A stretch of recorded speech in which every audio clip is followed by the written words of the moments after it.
You know what happened to Tracy's, don't you? Travis had a dog. No. Before the addiction, before the scandals, before the tabloid headlines turned him into another tragic Hollywood cliché, there was a teenage boy standing under flashing cameras while millions of people screamed his name like he was invincible. In the late 1980s, Corey Haim looked like the kind of star Hollywood could turn into a legend. He was charming, funny, successful, and everywhere. Studios wanted him. Fans adored him. Teen magazines treated him like royalty. To the outside world, his life looked almost perfect. But behind that image, something deeply disturbing was already happening. By the age of 15, Corey Haim was reportedly taking drugs powerful enough to destroy grown adults. Not after his career collapsed, not after losing fame, during the height of it. And according to some people close to him, the drugs may not have been the worst thing happening behind the scenes. Years later, when former child actors started speaking publicly about the darker side of Hollywood, people began revisiting Corey Haim's life through a completely different lens. Suddenly, his story no longer felt like just another celebrity downfall. It started feeling like something far more uncomfortable, something that forced people to ask questions Hollywood never seemed eager to answer.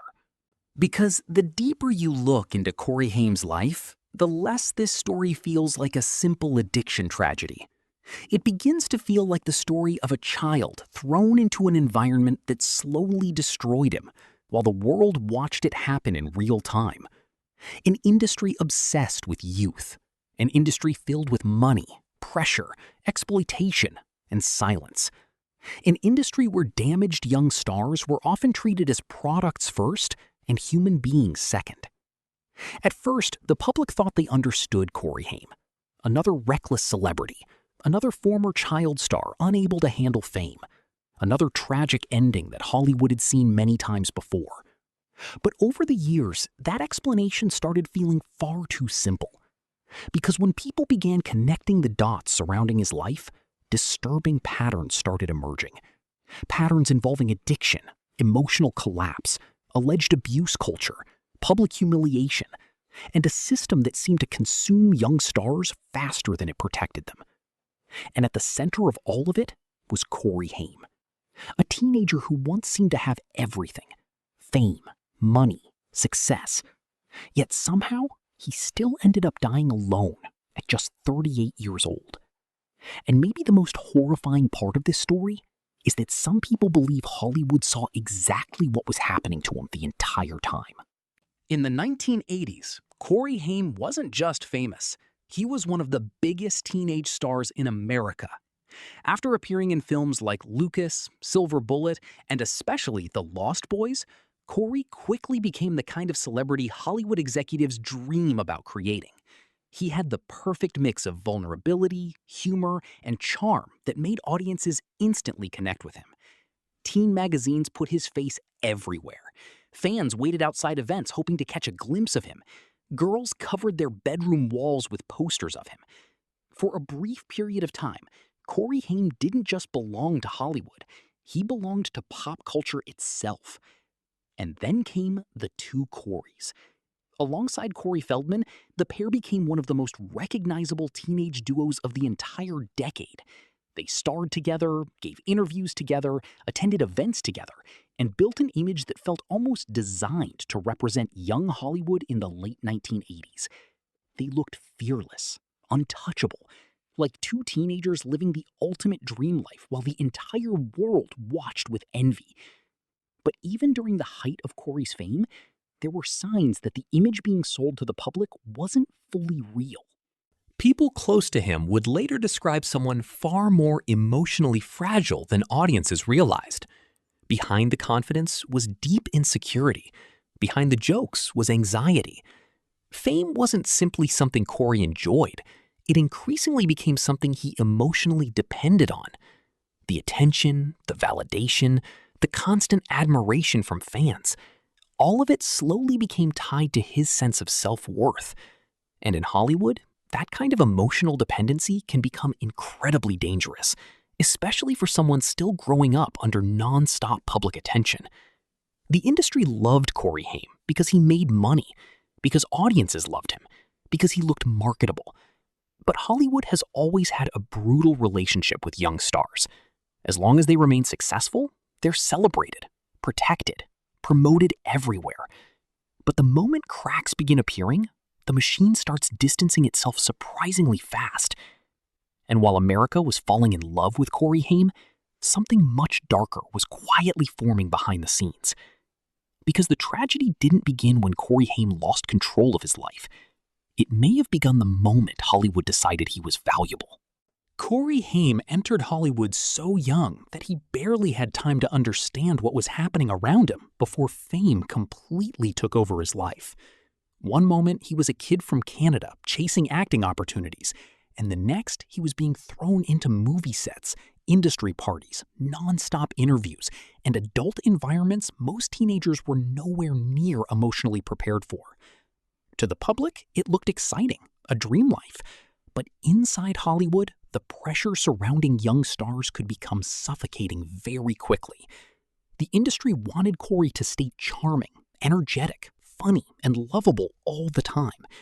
That image became his value. And the more famous he became, the more pressure there was to maintain it. People around him reportedly noticed that he craved validation constantly. He wanted approval from audiences, producers, friends, and the people managing his career.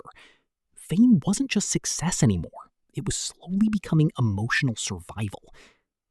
Then came the drugs. According to Corey Haim's own statements in later interviews, his exposure to substances reportedly began while he was still extremely young. And that detail changes the entire tone of his story. Because most people assume celebrity addiction starts after fame collapses. In Corey's case, it allegedly started while Hollywood was still celebrating him. During the years when millions of fans saw him as the perfect teenage idol, he was already developing habits that would haunt him for the rest of his life. And what makes that reality even darker is how little shock seemed to exist around him at the time. Hollywood during the 1980s had a culture built around excess.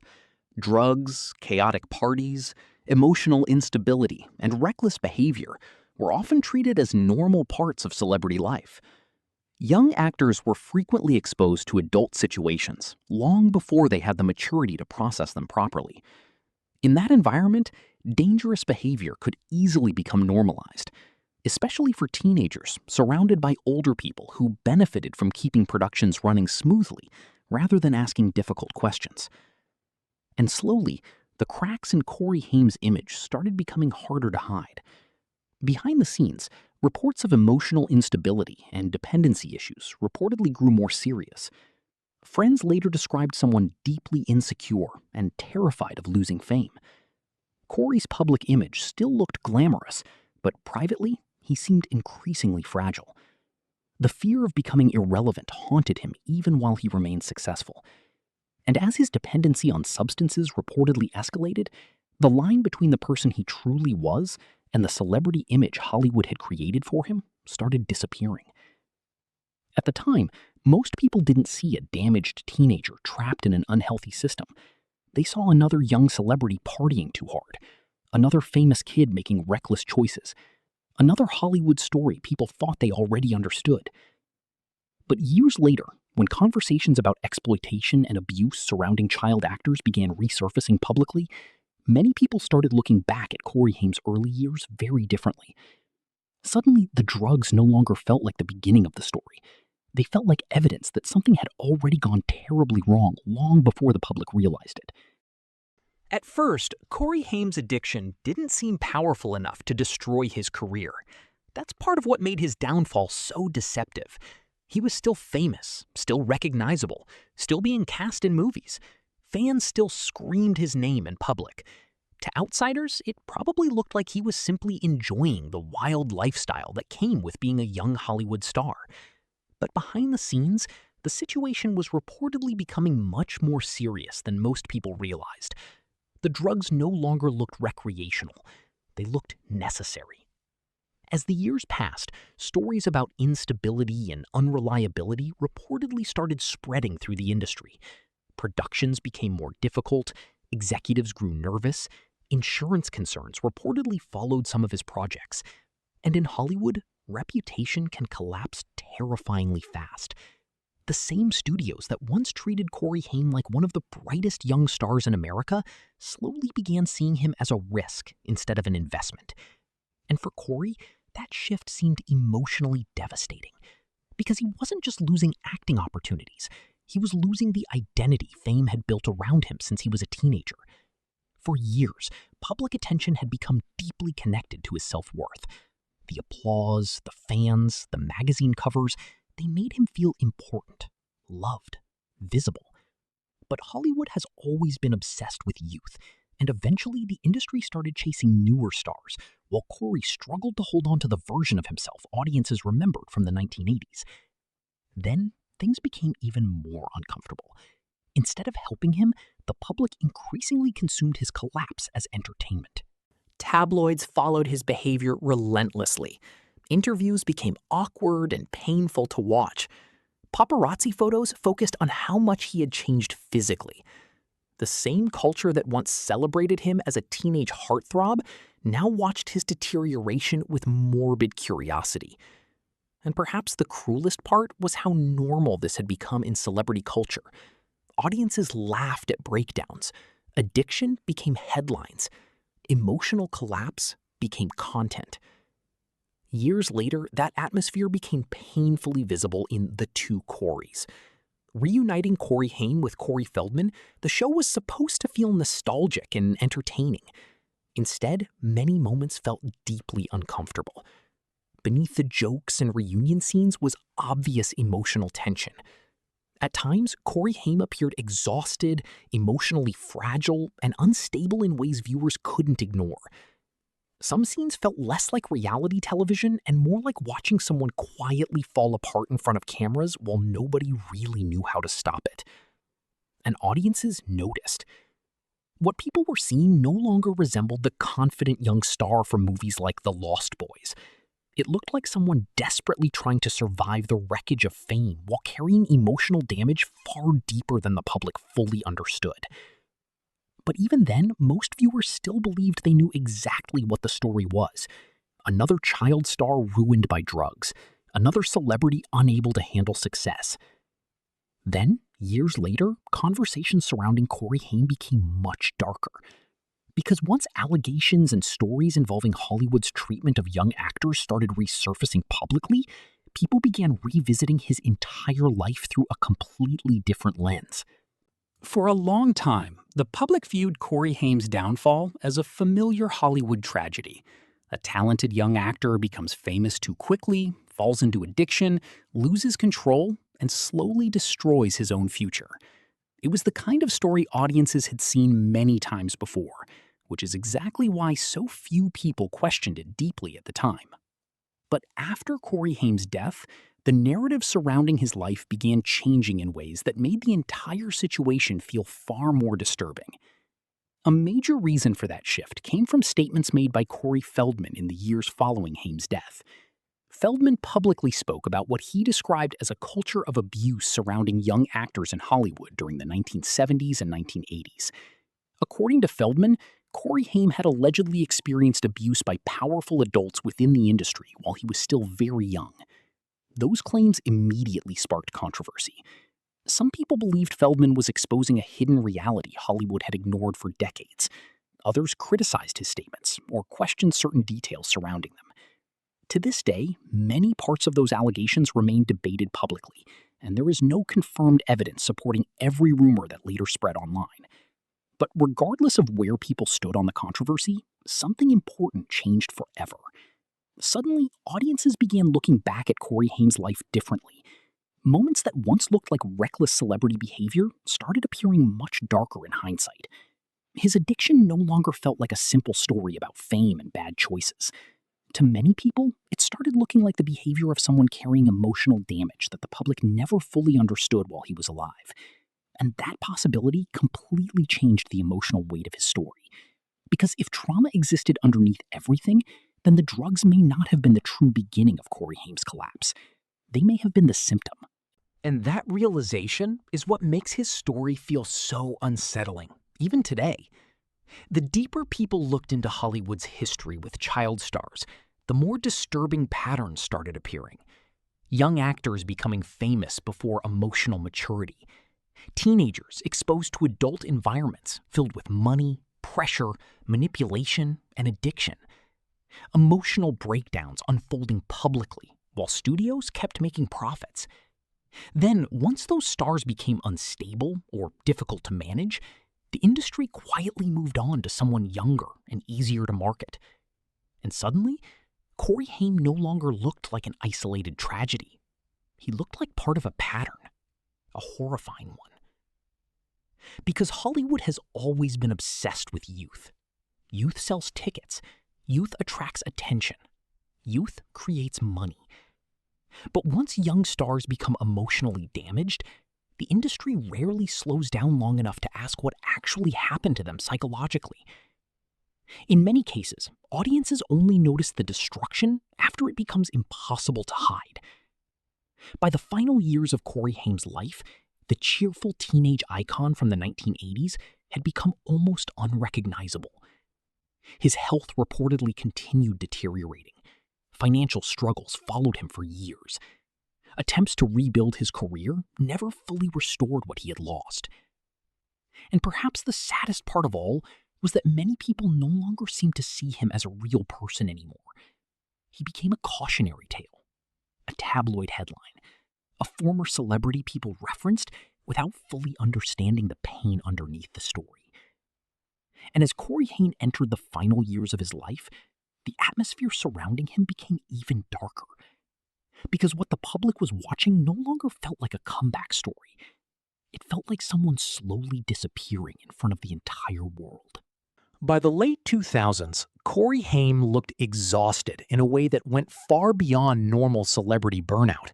The energy and confidence that once made him one of Hollywood's biggest teenage stars had been replaced by visible emotional and physical deterioration. And what made the situation especially disturbing was how public everything had become. His struggles were no longer hidden behind studio walls or private rumors. Millions of people were now watching them unfold in real time. Corey still tried to rebuild parts of his career. He appeared at conventions, gave interviews, reunited with old fans, and accepted projects connected to nostalgia from the 1980s. But many of those appearances carried a painful atmosphere around them. Instead of feeling inspiring, they often felt tragic. Audiences weren't watching a former star successfully reclaim his life. They were watching someone trying to survive the ruins of the person he used to be. And slowly, something cruel happened. People stopped seeing Corey Haim as a human being. He became content. Online discussions mocked his appearance. Clips of uncomfortable interviews spread across the internet. Tabloids focused on his decline rather than his pain. The same culture that once treated him like a teenage fantasy now consumed his collapse as entertainment. And maybe the most horrifying part is how normal this had become. Celebrity breakdowns generated clicks. Addiction created headlines. Emotional suffering became spectacle. Meanwhile, Corey reportedly continued battling long-term dependency issues and health complications connected to years of substance abuse. Friends and people around him described periods where he appeared deeply isolated and emotionally exhausted.